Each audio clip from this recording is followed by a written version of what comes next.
still do. But what really started happening was the socialists started to come forward in the 50s and 60s and 70s.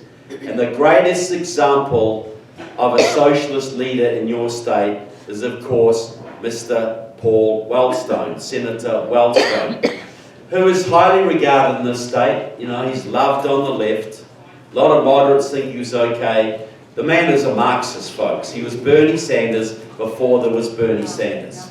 Hardcore Marxist. He was a member of the New American movement in the 1970s, which sounds very patriotic until you realise it was set up by the Communist Party and Students for a Democratic Society, the Maoist anti-war protesters. He ran the Young Democratic Socialists of America chapter at Carleton College when he taught there. DSA brought people from all over the country to get him elected in 1990. They brought a whole bunch more in to get him elected in 1996. And in 2002, when he was running for the third term and would have gone for president, they made it their whole nationwide project to get him elected to the third term, because they knew he would be the first socialist president. That's what he was gunning for. And the plane crash happened, and the rest is history. But a lot of Wellstone supporters didn't let the movement go. They started up a group called Wellstone Action, basically a Marxist training school. It had an advisory board. You had Walter Mondale on that. You had R.T. Ryback, the former mayor of Minneapolis. You had Francis Fox Piven, the famous DSA Marxist, who basically almost bankrupted New York at some stage. You had all of this going on. And they trained hundreds, if not thousands, of young Marxist radicals and spread them all over the Midwest and even out to California. I'll tell you a few of them that went through the Wellstone movement. Some of you may know. A man called Tim Walz, your governor, trained by the Wellstone School. Peggy Flanagan, your lieutenant governor, was a trainer at the Wellstone School. Keith Ellison, your attorney general, was another trainer at the Wellstone School. And Amy Klobuchar was a personal, close protege of Paul Wellstone. So they have a grip on your state still, folks. Very much a grip. And so they just moved the DFL to the left all the time. Then in the last few years, Democratic Socialists of America, which they had Jim Scheibel, who was the mayor of St. Paul, as one of their members. They had a couple of state senators on their roll. They had a lot of influence in the DFL. But in the last few years, they've gone crazy with the Bernie Sanders revolution. They now have chapters, probably over 1,000 members in the Twin Cities. They got Cannon Valley chapter, they got Brainerd chapter, they got St. Cloud chapter, Rochester chapter, Twin Cities chapter, all over the state. And they are working to take over the DFL and get their people into power. Now, I've got to read this because I can't remember all these names. In the state senate in this state, you have, in the state senate, you've got DSA comrade Omar Fateh, you've got Jen McEwen from up Duluth Way, and you've got Zainab Mohammed, all three Marxists in your state senate. You've also got Aisha Gomez in your state house, and Athena Hollins in your state house, and she is the whip. She's number 3 in the state house. So she's a lot of influence in the DFL here. You've got, on the Minneapolis City Council, you've got Aisha Chuktai, Jason Chavez, and Robin Wansley, all 3 Marxists on your city council there. There's two more running that might get on this year. They might have 5. And if they haven't defunded the police, when they get 5 people on your council, they will. They've got Mary Chong-Xiong in Ramsey County, Aaron Wagner in Robbinsdale, Nelsie Yang serves on the St. Paul City Council. And they've got people all through the DFL. You're not dealing with the DFL now. You're dealing with Marxists. They have completely taken over the agenda of the DFL. And any Republican who still thinks they're dealing with the DFL of old, you're just not in reality. These are Marxists now. Now, I want to talk about the Maoists, because you've also got a big Maoist contingent in the Twin Cities. These are people who came from the student movement of the 1960s. They love Mao Zedong and Ho Chi Minh and Fidel Castro, and they work in your city through a group called the Freedom Road Socialist Organization. They're very close to Klobuchar, they're very close to your Ilhan Omar, many of your Congress members. The day that President Trump was inaugurated, the head of Freedom Road declared publicly in a rally in DC, she's from the Twin Cities, that their job was to bring down President Trump by making the country ungovernable. In 2019, they set up an organization in Chicago, nationwide, called the National Alliance Against Racist and Political Repression. It was all about finding examples of police racism against black and Latinos. They know that every single year 1,100 people get killed by the cops in this country. 15 to 20% of those will be people of colour. They know there's always going to be a controversial case they can spin into a racist drama. They tried to start the rioting when the jogger was killed in Atlanta, the burglar running from the scene, really. They tried to start the rioting when Breonna Taylor was killed in Louisville, Kentucky. They succeeded on their third attempt with George Floyd, because George Floyd was so public, and this is the headquarters of Freedom Road. And I have a video, it'll be coming out, I'm doing a big 30-minute video on how Minnesota became communist, releasing it on Epoch TV next week on Wednesday, I hope.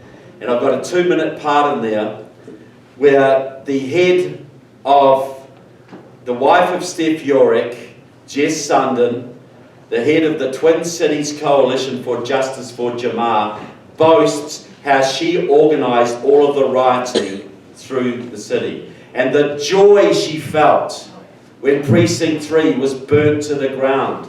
How they loved Stalin and Mao. How the rioting and the anarchy and the looting and the arson was an integral part of the movement. Freedom Road Socialist Organisation, pro-Chinese communists, burnt cities all over America. And you had Republican congressmen and Democrat congressmen and churchmen taking a knee to these scumbags. Sports teams are still doing it. Totally a Chinese communist operation. Now, one more little thing about your state. Remember back in 2008 when you had a pretty contentious election. Norm Coleman, the Republican, versus Al Franken, the DFL. And it went on for months. And they'd find a batch of votes, and then they'd find another batch in somebody's car trunk. And eventually, after several months, your Secretary of State, Mark Ritchie, gave it to Al Franken by 312 votes. That was the 60th vote, but the Democrats needed to break the filibuster to push Obamacare through. 312 votes gave us Obamacare. Well, Mark Ritchie, I have a document, it's in my book, The Security Risk Senators Part 2. I have a copy of a document, a secret memo written by the Communist Party in Minnesota of a meeting held December 5th, 1999 in the Mayday Bookshop in Twin Cities. And all these communists were listed, and they had a special non-party friend there called Mark Ritchie. He was a secret communist, people. Secretly in bed with the Communist Party USA. He was your Secretary of the State in the most critical election you ever had in the state. And he made the decision. Mark Ritchie loves Russia like a chocolate. He loves Russia. He organised a big convention in St. Paul just after the Russians invaded Crimea of a whole bunch of Russian businessmen coming to St. Paul. He did a big webinar last year.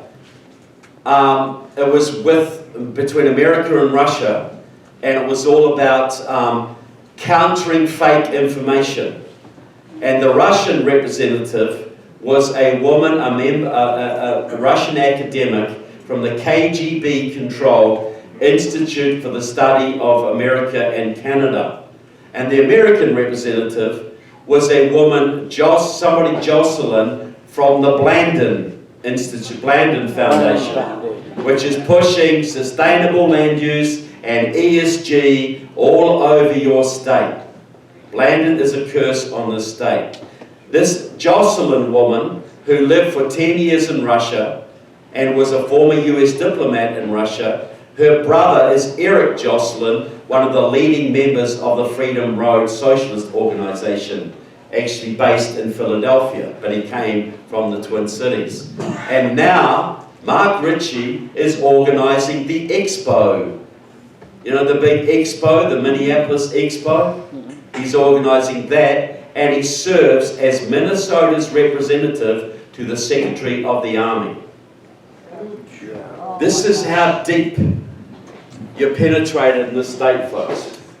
They made a big target in Minnesota because you already had that communist background from the 1840s. You had the big Finnish influx, so it was very easy for them to get their left-wing policies pushed in this state. And they have made hay. And now that they're in control, they're pushing it to the absolute limit now. This is not going to change. It's not going to go away until people stand up. So what do, people? Well, one good thing is the Iron Range is actually going back the other way now. The Iron Range is actually getting more conservative now. Trump helped that a lot. You know, these Iron Range Finns, they might have been communists, but they didn't believe in gay marriage. They were very socially conservative people. They were hard workers. They ran their farms. They loved their kids. They raised their kids well. They just happened to vote for communists and the DFL all the time. Well, they're waking up in the Iron Range because they're understanding the Democrats never want them to do any work up there. And they're going to shut down all their resources. So there's a huge change happening in the north of this country. And Minnesota has been, except for the last election, probably because a lot of cheating, but has been trending a little more conservative. And there is a lot of hope here. But here's some recommendations that I have that I think would help Minnesota even more. Now I know you've got primaries in the state. You've also got, I think, a bit of a caucus system here for some things. But correct me if I'm wrong, I believe the primaries you have are open, is that right? Yes. Meaning that Democrats can vote in your primary if they wish. Yep. Okay. So if you're a Baptist, would you let the Methodists choose your pastor? No. So why does the Republican Party allow Democrats and communists to vote in your primaries? Why is that? They're in on it. Look, the open primaries are how rhinos collude with the left to keep conservatives out. What it means is this: you got, say, a county commission primary, and you got a real hardcore patriotic Christian conservative, and you got a more moderate Democrat, and you got a total wet, wimpy John McCain type loser, right? So who do you think the Democrats are going to come and vote for in overwhelming numbers? What do you think they're going to do, folks?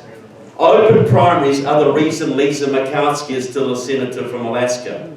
Open primaries are the reason that Lindsey Graham is still a senator from South Carolina, because the Conservatives can never darn well get rid of him because all the Democrats come and vote in the Republican primary to keep him in.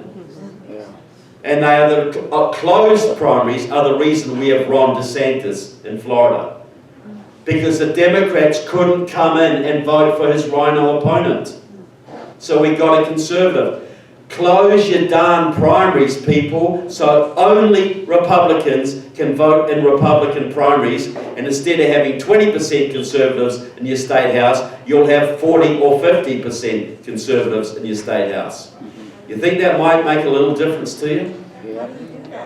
Well, every state's different. Some it's just a decision by the REC. Some states it's legislative. But you've got to find out how, and you've got to put that as the top of the agenda for the Conservative movement in this state. Because that is the number one handicap you have. Colorado had closed primaries for years. 3 election cycles ago, they opened their primaries for more inclusion. Let's have more communists. Let's have more socialists and Democrats deciding our leadership for us. And won't that be a great idea? And they have gone downhill ever since. That is the number one scam in the country. 45 states have open primaries. That's how most states have a grassroots Conservative base, and they are sick to death of their weak leadership in the state legislatures. Is this a little is this a little extreme, people? Just you don't let your enemies choose your leaders. That's your first rule of politics. So the other thing the Republican Party tends to do, I believe, Republican Party, and I'm Republican, you know, but this is one of the, from an outsider's point of view, this is why Republicans lose a lot more than they should. Republicans at the top level only want to focus on fiscal issues. They don't want to ever touch social issues. They don't want to touch vote fraud. They don't want to touch gay marriage. They don't want to touch perverts in schools. They don't want to touch the borders very much if they can help it. Don't do anything real about it. They don't want to talk about the indoctrination of kids. They don't want to talk about preserving your religious liberties. They really just want to stick to cutting the sales tax and balancing the budget. Which is good, but that's not what stirs people's hearts, folks. How many people in the Conservative movement in this room came here because you wanted to balance the state budget? Look, there are more people in this room, I guarantee you, who are more worried about their grandson turning up to Thanksgiving wearing a dress than they are about the sales tax. Is that fair? More darn worried about your border than you are about balancing the budget. More worried about the actual, your freedom of religion and your freedom of speech. The social issues are what stirs people's hearts, folks. It is God, it is country, it is kids. Does anything fire you up more than those things? So why won't the Republican Party champion those issues? Because if they did, they'd be a 70% party. Because 70% of Americans believe in those things. Even most Democrats do. We are abandoning the whole huge amount of our voting base by not touching those issues. You know, how many young black women live in the Twin Cities who don't really care about lower taxes, but they want a cop in their neighbourhood keeping the gangs away from their kids, do they not? Yeah. You know, they want the perverts out of the schools. They don't want them indoctrinating their kids. Is that fair? The Hispanics in this state are more socially conservative than the whites. Many of the black people are more socially conservative than the whites. And we go out, outreach them and say, we're going to balance the budget. We're going to cut your taxes. Well, if they're not paying, if they're not earning a salary, the taxes probably don't mean much. But they have kids. They want jobs. They want religious liberty. They love their church. They want a future. They don't like illegal immigration taking away their futures. They want to be part of America. And the Republican Party will not address those issues. Am I being a little unfair here? No. Trump did. Trump addressed those issues, which is why he got a lot of Bernie Sanders people voting for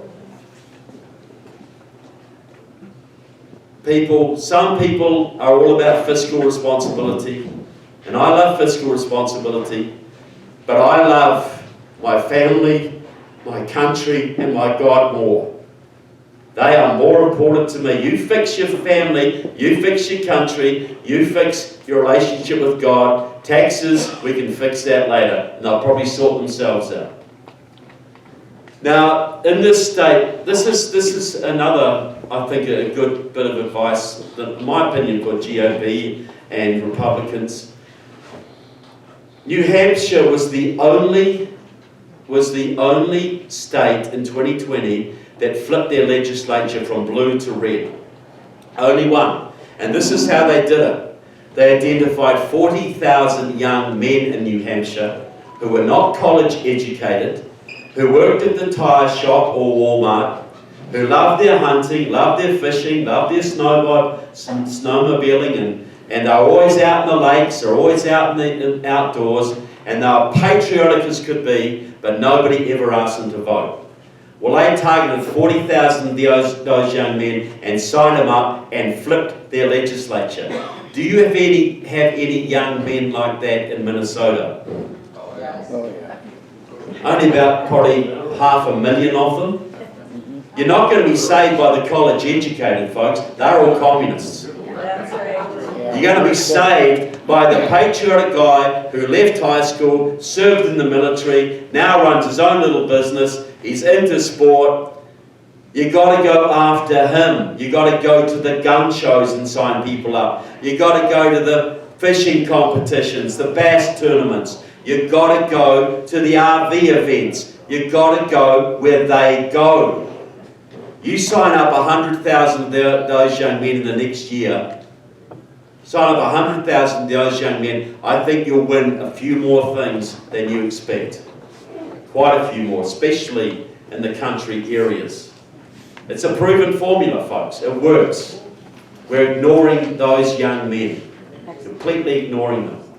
And obviously election integrity. You know, look, there's two more things. Get into your school boards, absolutely, make it a top priority. But you don't get into the school board to administer socialism more efficiently. You get into your school board so you fire the administrator, you throw out the whole darn curriculum, and you put a Hillsdale College curriculum in. Then you tell the teachers' unions to take a hike, and you go to war with the teachers' unions. That is how you fire people up. Your kids you're losing your kids right now. And I see all these Republicans, we're going to take over the school board, and what are you going to do? Well, we're going to stop that bond issue. That is crazy. That bond issue is insane. So what about the sexual indoctrination of your kids? Oh, well, yeah. What's more important, the darn bond or your kid's future? This is what you got to do. Now, a little more advice too. When you interview your candidates, now you're always going to have people coming to you, I want to run for state rep, I want to run for county commission, I want the Republican Party endorsement, I want the Conservative endorsement here. Well, this is what you do. They come to you and you say, do you believe in the First Amendment? I say, absolutely, I'm all about the First Amendment. Great. Will you vote to defund any university in the state that denies freedom of speech to his students? Will you or won't you? Will you take on the teachers' unions in the state who are denying freedom of speech and First Amendment rights to all the teachers in the state? Will you or won't you? Will you vote against hate speech laws, completely unconstitutional, which are being used to suppress the freedom of speech of the people? Will you or will you not vote against those things? You ask those questions, you're going to eliminate 90% of those people straight off, and you're going to stop wasting your time with losers. And you're going to quickly identify those who actually will do something when they're elected. Second Amendment. Do you support the Second Amendment? Absolutely. I go deer hunting, I love duck hunting. You know, I got 6 pheasants last weekend, whatever. Okay, will you vote against any red flag laws in this state? Will you or won't you? Will you work for complete constitutional carry in this state? Will you or won't you? No glib questions. You identify the Constitution, you identify where it's been trashed, and you ask your candidates, how are you going to solve this? How are you going to deal with it? Are you going to deal with it? Or are you just another wannabe who wants a nice bit of glory for themselves? Because we have gone way beyond that. We're losing our kids, we're losing our country, we're not after glory hounds, we're after courageous people who will face down the government, who will face down the unions, who will face down the communists in this state. You think that might be a helpful approach, folks? Yep. We have only ourselves to blame for the the situation here. If you got a whole bunch of rats in your barn, do you blame the rats? Or do you blame your own sloppy management and your lack of getting on top of it? Democrats do what Democrats do. They do it because we got too many weak leaders opposing them, who are collaborating with them in some instances. That is our job, to weed out the weak leaders and replace them with good leaders and challenge what's going on. That will inspire your base, folks. That will get the young people fired up. Young people love a fight, they love a fighter. They love someone who's going to stand up. Young people love Trump.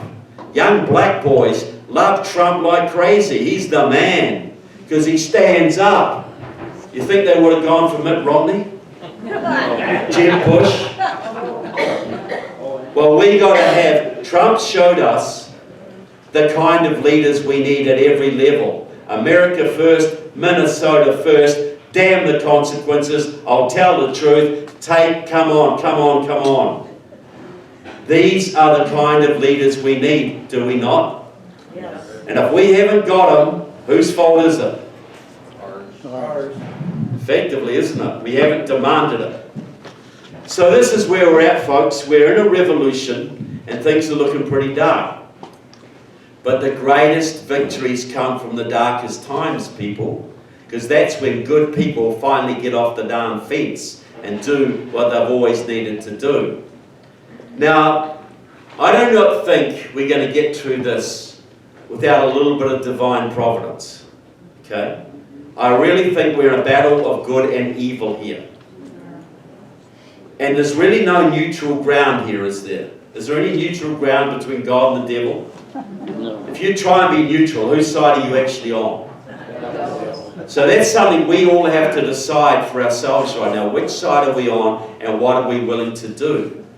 And the only way we're going to get through this is if enough of us tell the truth uncompromisingly. And to tell the truth takes courage.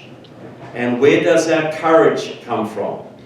Holy Spirit. It comes from our faith. It comes from God, right? In the book of Revelations, there's a list of people who go to hell. Categories of people who go to hell. And there's murderers and idolaters. But you know the very first people in the list are? It's the cowards. First people are the cowards. Why the cowards? Because the cowards have no faith. They believe in nothing. All they believe in is their own sorry little life, and they'll make any compromise necessary to save it.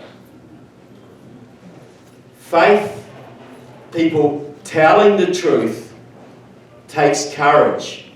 Courage is proof of faith. It proves to God that you have faith. Because if you didn't have faith, you wouldn't be able to do it. You wouldn't have the courage to stand up against bigger authorities. You've got to have faith in something even bigger to stand up against the bullies around us. Do you not? Yep. How do you tell you have a faithful pastor in your church? He will be a courageous pastor. If he's not a courageous pastor, ask him why he isn't. Ask him why he is scared to do what needs to be done. Does he not believe in the transcendent power of God? Does he really not? Because if he really believes in what he says he is, why is he going to be scared of the county commission? Why is he going to be scared of the health department? Why is he going to be scared of the local government? If he really fears God, why would he fear man? So this is a spiritual battle. And I think all of us have to decide which side we're on. Now, I think we're in a critical state in America. This country is either going to collapse into chaos or it's going to go on the road to a much better future. It ain't going to be the same. It's going to be one option or the other. And I think the greatest parallel to where we are now is 1930s Germany. The Nazis were rising in Germany, right? And there was only one segment of society that had the numbers and the power to stop them. And that was the German churches. And what did the German churches do? Nothing, with a very few exceptions. Hitler said, you look after men's souls, I'll look after Germany. And the pastors said, hallelujah, I'm all on board. They put swastikas in their churches, people. And then came World War II, 80 million people died. Is it unfair to say that some of the blood of World War II is on the head of the German Christians? Absolutely. Is that unfair? So we all heard that little story from World War II. And what happened? Who had to save Europe from the mess? It was your grandfathers. It was your great uncles. 19-year-old kids left their farms in Nebraska or their factory in New Jersey, and they put on a uniform and picked up a rifle and went out into the Pacific and fought malaria and the Japanese for year after year. Or they went to Europe, and many of them ended up charging into Nazi machine guns on the beaches of Normandy. Many of them. I heard the other day a story about a landing barge on Normandy. And it's all young kids, young boys. And the sergeant said to them, that beach has two kinds of people, the dead and those about to die. Let's go. Can you imagine the courage and the faith you'd have to do that? So the little story, Nazi Germany, I don't even know if it's true, but people, it illustrates the point about a little church in Germany right on a railway line. And they're all singing one Sunday morning and singing hymns with great gusto. And a train pulls up on the sidings outside. And there's boxcars, and they have bang, bang, bang from the boxcars. Help us, help us, help us. Water, water, water. We're thirsty. Help us. Let us out. People go into the camps. And what do those German Christians do? They sang louder. So who would you rather be on the day of judgment, folks?